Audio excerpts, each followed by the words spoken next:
Hey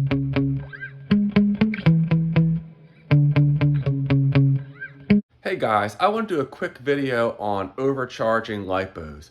We all are pretty familiar with the risks inherent with LiPo batteries. If you use a good modern charger and you don't overcharge them, it should be fairly safe. But mistakes happen, and I made my first mistake about a month ago when I was charging these two CNHL LiPos on a dual channel charger. I don't recall which of these two it was on, but what happened was I had them side by side, and in my haste, first thing in the morning, when I was getting ready to do a speed run, I crossed the bounce leads so that the batteries were basically hooked up such that they weren't reading the appropriate bounce lead for the specific battery. And one of these two batteries, it was this one here, went up to 4.5 volts per cell. The max charge on this is supposed to be 4.2. It did get quite warm, and I was quite concerned that it could have caught fire. I brought it outside, I let it cool down, I ran it down in one of my trucks, I discharged it, and I'm gonna go ahead and run it for the first time later today in this car here.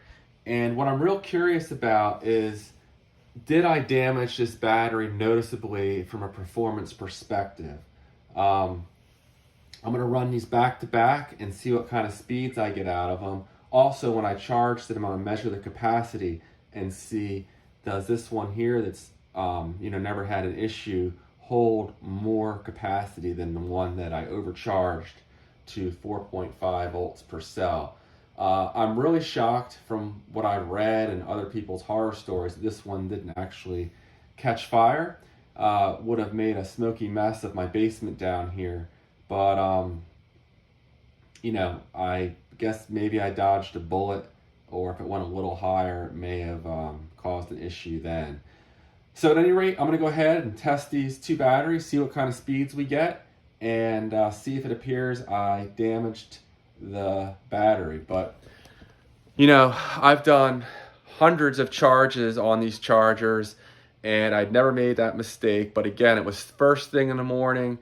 I was trying to get ready for a speed run, and in my haste, I crossed the wires. It's kind of easy to do because the wires are so long and they get all intertwined, and you have to get real close with the bounce lead to plug it in.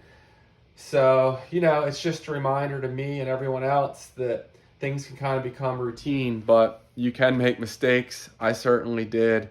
And, it's a little scary. Last thing I want to do is smoke out my house, or even worse, potentially burn it to the ground.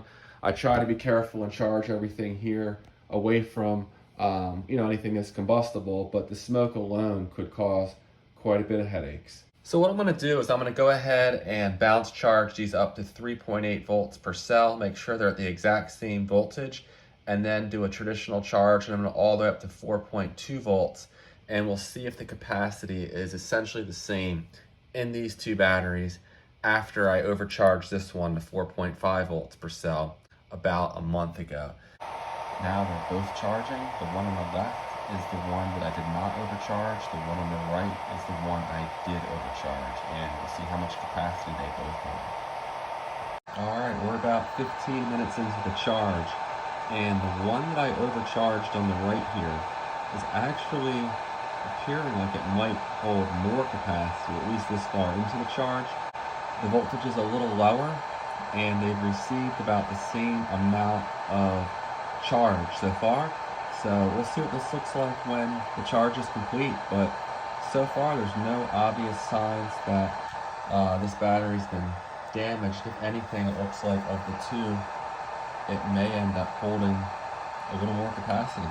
Now, I did not previously capacity test these two LiPos.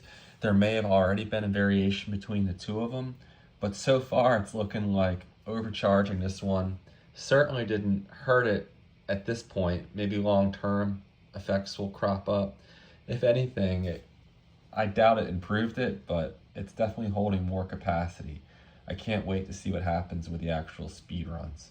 Okay, the charge is complete. The charge time was within, what, about 50 seconds of each other, and they held, within around 80 or so milliamp hours of one another. But capacity testing shows there's no appreciable difference in the capacity of the one that I abused. So again, we'll see what happens in the speed runs. Now, this is the CNHL that's been meticulously cared for and not overcharged. Normally, I take really good care of my LIPOs. I put them to storage voltage as soon as I'm done doing my speed runs, keep them in my basement at a good temperature. And I was really disappointed in myself when I accidentally overcharged the other one of these two 8,000 mAh CNHL LIPOs. But what are you gonna do? Mistakes happen, and just try not to do it again. So here comes the well cared for CNHL 8000.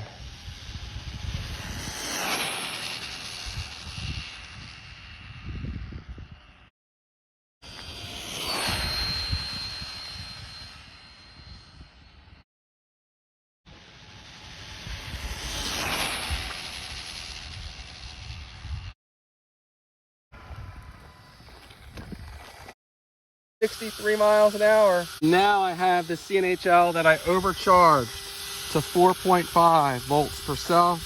The GPS is reading and zeroed out.